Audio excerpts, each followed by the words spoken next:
আত্মার রোগ নিয়ে ভাবি। আমি দুটাই বলবো, যে দুটার কারণেই আত্মার ভিতরে সবচেয়ে বেশি সমস্ত রোগের উৎস হলো আত্মার দুই রোগ থেকে। কয় রোগ থেকে? কয় রোগ থেকে? দুই রোগ থেকে সমস্ত রোগের উৎস। যেমন ডায়াবেটিস হইলে ডাক্তার বলে আর কোনো রোগের আপনার দরকার হবে না, যদি কন্ট্রোল না থাকলো তাহলে সব রোগ আপনার ভিতরে হবে, কেননা এটা উম্মুল আমরাজ, সমস্ত রোগের মা। মাদার কি ইংলিশে জানি কি বলে, সমস্ত রোগের মা ইংলিশ কি? হ্যাঁ, সমস্ত রোগের মা। ঠিক আধ্যাত্মিক সমস্ত রোগের মা হলো দুটা। কয়টা? কয়টা? এই জন্য আল্লাহ রসুল বড় চিৎকার দিয়া বলছেন, আখাফু মা খাফু আলাইকুম, আমি ভয় পাইতেছি, কান খুলা শোনো, আমি ভয় পাইতেছি তোমাদেরকে নিয়া। দুইবার বলছে আখাফু আখাফু, আমি তোমাদেরকে নিয়ে ভয় পাইতেছি। বলছে কি ইয়া রাসূলুল্লাহ? বলছে তাউলুল আমাল, লম্বা লম্বা আশা। প্রথম নাম্বার কি? লম্বা লম্বা, লম্বা লম্বা। কার মনে নাই? বলছে ইয়া রাসূলুল্লাহ, লম্বা আশা হইলে কি হবে? তো বলছে তাউলুল আমাল ইউনসাল আখিরা, লম্বা আশা মানুষকে আখিরাত ভুলায়া দেয়। আর যে আখিরাত ভুলা গেল সে যা খুশি তা করতে পারবে, তার দ্বারা সবকিছু হওয়া সম্ভব। চুরি হওয়া সম্ভব, ডাকাতি হওয়া সম্ভব, ছিনতাই হওয়া সম্ভব, ইয়াবাহা বেচা সম্ভব, ইয়াবাহা নেওয়া সম্ভব, জুলুম করা সম্ভব, ছিনানো সম্ভব, এভরিথিং সম্ভব যে আখিরাত ভুলে গেল। বলছে লম্বা আশা মানুষকে আখিরাত ভুলে গেল। আখিরাত যার চোখের সামনে নাই সে সবকিছু করতে পারে। ঘুষ, সুদ, জুলুম, সুলুম, যত কিছু হইতে পারে, অপকর্ম যাকে বলে, সমস্ত অপকর্ম তার দ্বারা হওয়া সম্ভব যে আখিরাত ভুলা গেল। আজকে আমরা আখিরাত ভুলা গেছি। আখিরাত, আখিরাত যে ভুলা যায়, হায় হায়, কসম খোদা, আখিরাত যার স্মরণ থাকে, কসম খোদার, ও তো পাও উঠাইতে পারে না।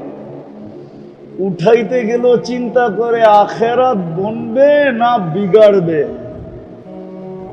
আখিরাত ঠিক হবে না বরবাদ হয়ে যাবে। ও তো পিঁপড়া পর্যন্ত মারতে পারে না, পিপিলিকা পর্যন্ত ওর হাতের আঙ্গুলের দ্বারা অহেতুক পদদলিত হইতে পারে। কেননা পিঁপড়া আল্লাহর সৃষ্টি। কার সৃষ্টি? কার সৃষ্টি? কে সৃষ্টি করছে? মানুষ মারবে? এখন তো পিঁপড়া মারা কঠিন। কাউকে 5,000 টাকা দিয়া বলেন কুকুরটারে মার, ও হাসি দিয়া বলবে কুকুরটা কি করছে, ওরে মারবো। বলেন না একটা মানুষ মারতে, মেরা ফেলবো। তো কুকুর মারতে রাজি হবে না, ও মানুষ মারতে রাজি। নাইলে মুসলিম সমাজে মাদক,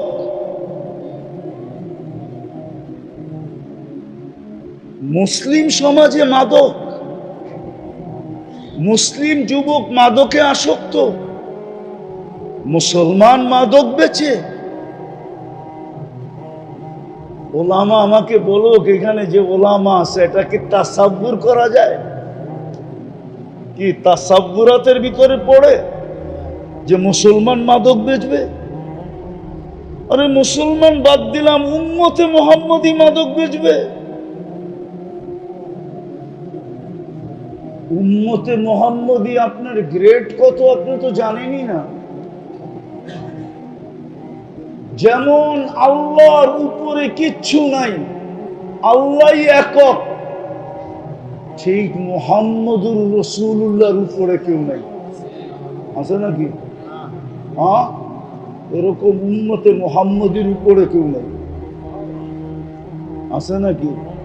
হ্যাঁ হ্যাঁ, আল্লাহ যেরকম আহাদ উলুহিয়াতের ভিতরে, রিসালাতের ভিতরে মুহাম্মদুর রাসূলুল্লাহ আহাদ।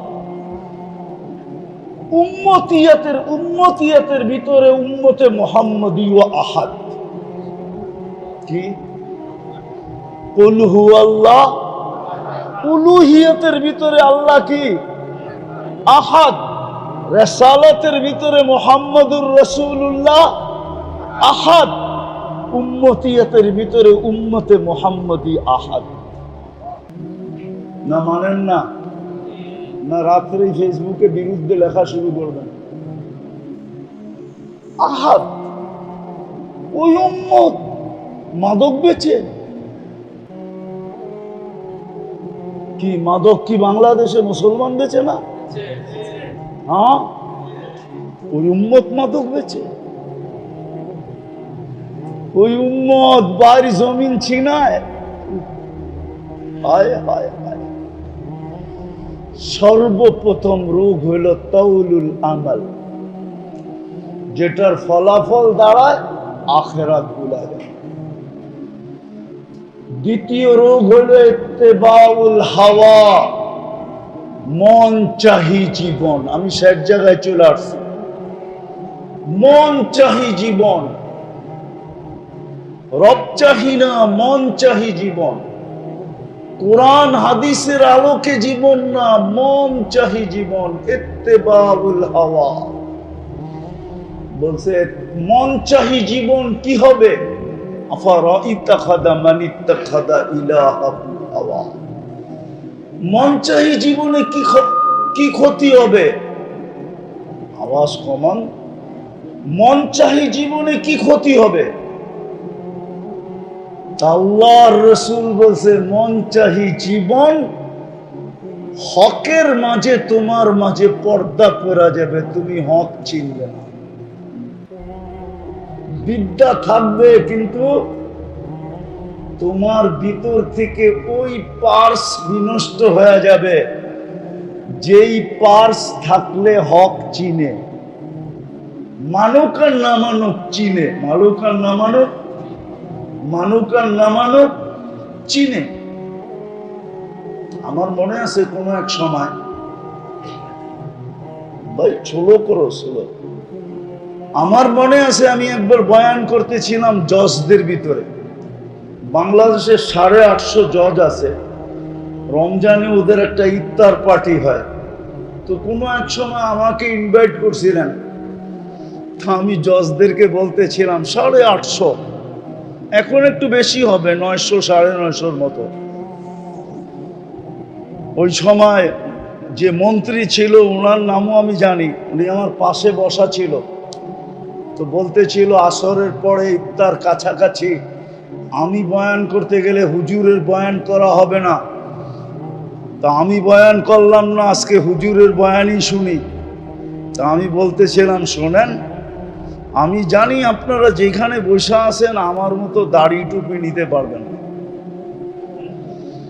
জুব্বা সুব্বা পাগড়ি সাগড়ি পড়তে পারবেন না, আমার বেশভূষা অবলম্বন করতে পারবেন না। কেননা আপনারা যেই চেয়ারটায় বসা আছেন ওই চেয়ারটারও একটা বাধ্যবাধকতা আছে, যেই পেশায় আছেন এটারও বাধ্যবাধকতা আছে। যদি আপনারা 4টা কাজ করতে পারেন, তো সবাই বলল হুজুর 4 কাজ কি? তা আমি বললাম যদি আপনারা হককে হক বইলা স্বীকার করতে পারেন, হককে স্বীকার করতে পারত। হককে যদি হক বলে স্বীকার করে তাইলে আল্লাহ হেদায়েত দিয়া দেন। এই জন্য আসিয়া যখন মুসা আলাইহিস সালামকে উঠায়া আইনা নিজের কোলে বসায়া ফেরাউনের কোলে দিতে চেয়েছিল, আর বলছিল আসা আইয়ান ফানা ও নাত্তাখিদাহু আলাদা, আমাদেরকে উপকার করবে, কেননা তুই তো আজ পর্যন্ত একটা বাচ্চা আমার কোলে দিতে পারস না, তুই তো পুরুষই না। যাও, একটা আল্লাহ পাঠাইছে, চল, দুনিয়া তো জানে না এটা কার, আমাগো বইলেই ঘোষণা দিয়া দিব। তো ফেরাউনের কোলে যখন দিতেছিল আর বলতেছিল আসা আইয়ান ফানা ও নাত্তাখিদাহু আলাদা, আমাদেরকে উপকার দিবে, আমরা সন্তান বানায় নিব। তো ফেরাউন জট কইরা বইলা ফেলছে লাকি লাইসালি, তোর হইলে হইতে পারে উপকার, আমার হবে না। আল্লাহর রসুল বলছিল লাউ আকাররা লাহাদাহুল্লাহ, যদি ও ওই মুহূর্তে ইকরার করত, স্বীকারোক্তি দিত, আল্লাহ ওকেও হেদায়েত দিত। আমি বললাম হককে হক বলে স্বীকার করা, তো বলতেছে হুজুর এটা তো সহজ।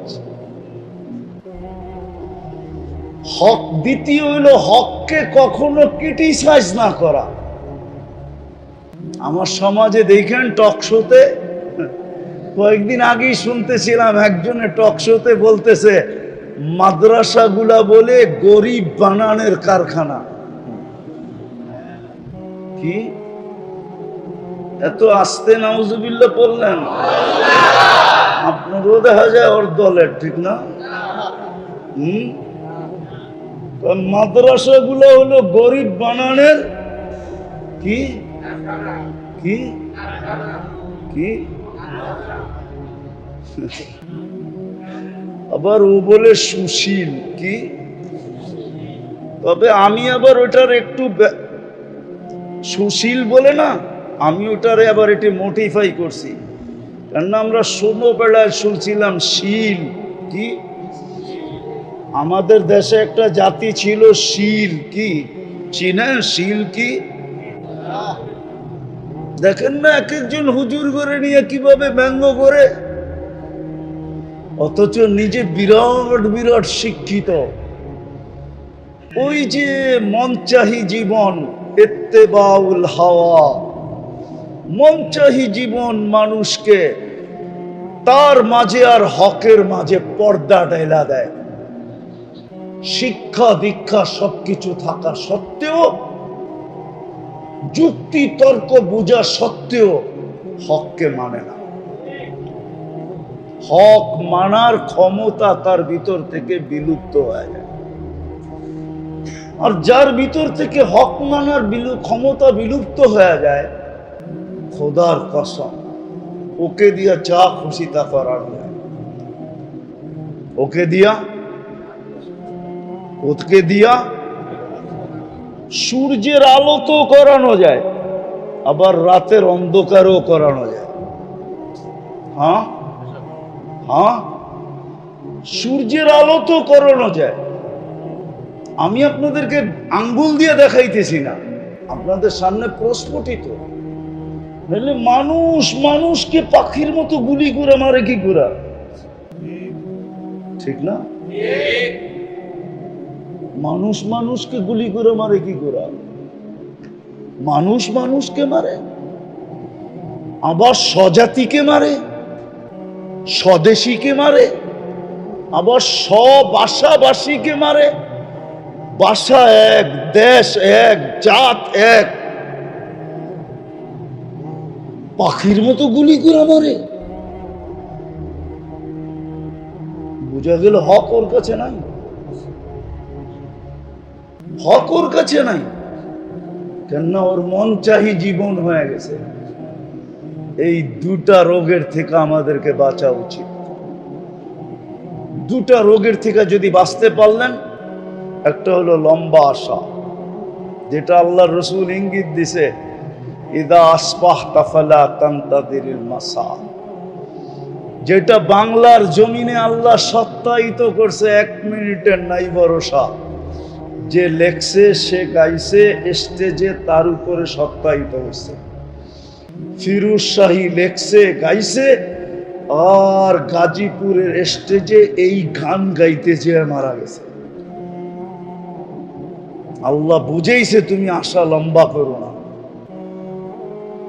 আশা যত খাটো করা যায়। আসবাহ তাফালা তান্তাদেরিল মাসা। হায়, আপনাদের এলাকার নাম কি? ওয়ার্ডের নাম কি? হাজারীবাগ, থানা হাজারীবাগ, ঠিক না? হাজারীবাগের মানুষ আজকে সূর্যটা বলতে বলতে ডুবছে। লান আউদ ফি হায়াতিকা আবাদা। হতে পারে কাল সকালে তোমরা আমাকে কেউ উঠতে দেখবে না। আল্লাহ পারে। জমিন প্রতি মুহূর্ত আল্লাহকে বলে আলা কুল্লা ইয়াউমিন ওয়াল আরদু তাস্তাদিনু রাব্বা। জমিন প্রতি মুহূর্ত বলে আল্লাহ অনুমতি দেন না। আন আবতালিয়া ইবনা আদম ফি বাতনি, আমি মানুষকে পেটে নিয়ে যাই। আল্লাহ জিজ্ঞাসা করে কেন? যাহারা যাহারা মালাআ যাহরি জুলমা যুলমা ওয়া জাওরা। আমার পিঠটা জুলুম অত্যাচার গুনায় ভরে গেছে, আমি আর সইতে পারতেছি, অনুমতি দেন না। প্রতিদিন জমিন বলে, প্রতি মুহূর্ত বলে। এটার নাম ওই ভূমিকম্প। ভূমিকম্প এটার নামই কম্পা ভূমি বলে ইন্দোনেশিয়ার ভাষায়। বাংলার ভাষায় বলে ভূমিকম্প। ভূমিটা কাঁপতে দেরি, আমরা পেটে যাইতে হয়তো দেরি করব না। আজকে সূর্য বলতে বলতে ডুবছে। বিদায় আসেন, যদি নিজের শুদ্ধি চান,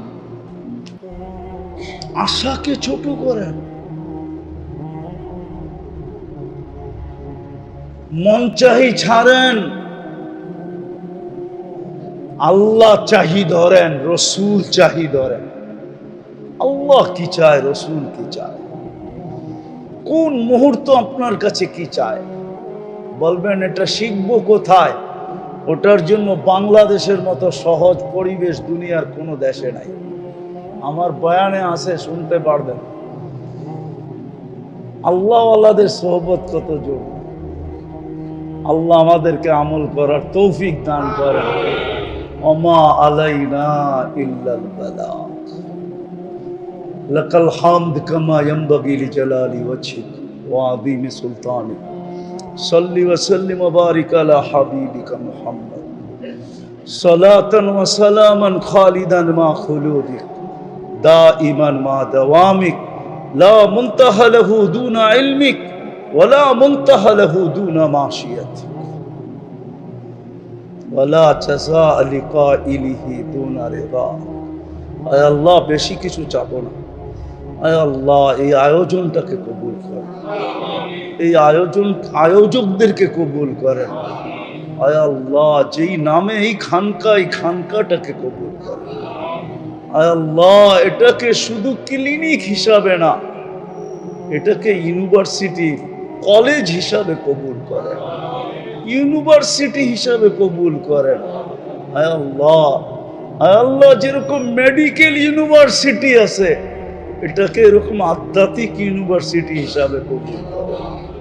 যারা আসছে তাদেরকেও কবুল করেন, যারা আসতে পারে না, আকাঙ্ক্ষা ছিল, তাদেরকেও কবুল করেন। আজকে তো পুরা এলাকাবাসীকে কবুল করেন, পুরা থানাটাকে কবুল করেন। আজকে তো পুরো উম্মতকে কবুল করেন। আজকে তো ইনসানের সাথে সাথে জিন্নাতকেও কবুল করেন। আল্লাহ, কবুলিয়াত চাই, আর কিচ্ছু চাই না। আমরা জানি কবুলিয়াত হলে সব হয়ে যাবে, আর কিচ্ছুর প্রয়োজন হবে না। আল্লাহ, এক ফোঁটা পানি, তাও বিদ্যুটে দুর্গন্ধময়, তাও নিকৃষ্ট, কবুলিয়াত পাইছে দেখি তো আজকে সৃষ্টির সেরা। কবুলিয়াত চাই, আর কিচ্ছু চাই না। আল্লাহ আবারও বলতেছি, কবুলিয়াত চাই, আমাদের তওবার কবুলিয়াত চাই, আমাদের এই গরমের ভিতরে ঘাম ঝরানোর কবুলিয়াত চাই। আয় আল্লাহ আজকে হাজারিবাগকে কবুল করে, যার যে পেরেশানি আছে দূর করে দেন, প্রয়োজন আছে মেটা দেন, অসুস্থ আছে শেফায়ে কামেলা আজেলা দায়েমা মুস্তামেররা নসিব করেন। আয় আল্লাহ এই প্রতিষ্ঠানটাকে কবুল করেন, এর ছাত্রদেরকে কবুল করেন, ওস্তাদদেরকে কবুল করেন, প্রতিষ্ঠাতাদের কিয়ামত পর্যন্ত নসলকে কবুল করেন। এর জরুরত থাকলে খাজানায় গায়েব থেকে পুরা করা দেন। আয় আল্লাহ যারা বরাবর ইমান নিয়ে যারা চবরে চলে গেছে সবাইকে মাফ করা দেন। বিশেষ করে আমাদের আসাতেজায়ে কেরাম যারা কবরে চলে গেছে, আমাদের মাশায়েখে এদাম যারা কবরে চলে গেছে, আল্লাহ হাফিজ হুজুর রহমতুল্লাহ আলাইহির কবরকে নূর দিয়া ভরা দেন। আল্লাহ আমাদের যে উস্তাদরা এখনো বাঁচা আছে তাদের হায়াতের ভিতরে পরিপূর্ণ বরকত নসিব করেন। বিশেষ করে আদিব সাহেব হুজুরের হায়াতের ভিতরে বরকত নসিব করেন, সেহত ও আফিয়ত নসিব করেন, সেহত ও আফিয়ত নসিব করেন, সেহত ও আফিয়ত নসিব করেন, সেহত ও আফিয়ত নসিব করেন। আরো খেদমত কবুল করেন, আরো খেদমত করার তৌফিক নসিব করেন। আল্লাহ থানবী রহমতুল্লাহ আলাইহি 63 বছরে 1300 কিতাব লেখছে। আল্লাহ আয় আল্লাহ আদিব সাহেব হুজুরকেও আপনি এইভাবে কবুল করেন যে দুনিয়ার থেকে চলে যাওয়ার পরেও যেন আমরা দেখি যে হায় হায়াত দিয়া ওজন দিলে কিতাব কয়েক লক্ষ গুণ বেশি হবে। আয় আল্লাহ আমাদের মা বাবাকে মাফ করে দেন, আমাদের আত্মীয় স্বজনকে মাফ করে দেন। আল্লাহ আমাদের দেশটাকে আপনি হেফাজত করেন, সারা দুনিয়ার মুসলমানকে আপনি হেফাজত করেন। আয় আল্লাহ যদি এই কথা আপনার শানের মোতাবেক হবে না, আপনি আমাদের উপরে নারাজ হয়েছেন এই কথা তো বলতে পারি না, কিন্তু অভিমান করছেন এটা বলতে পারি। সত্যই আপনি আমাদের উপরে অভিমান করছেন।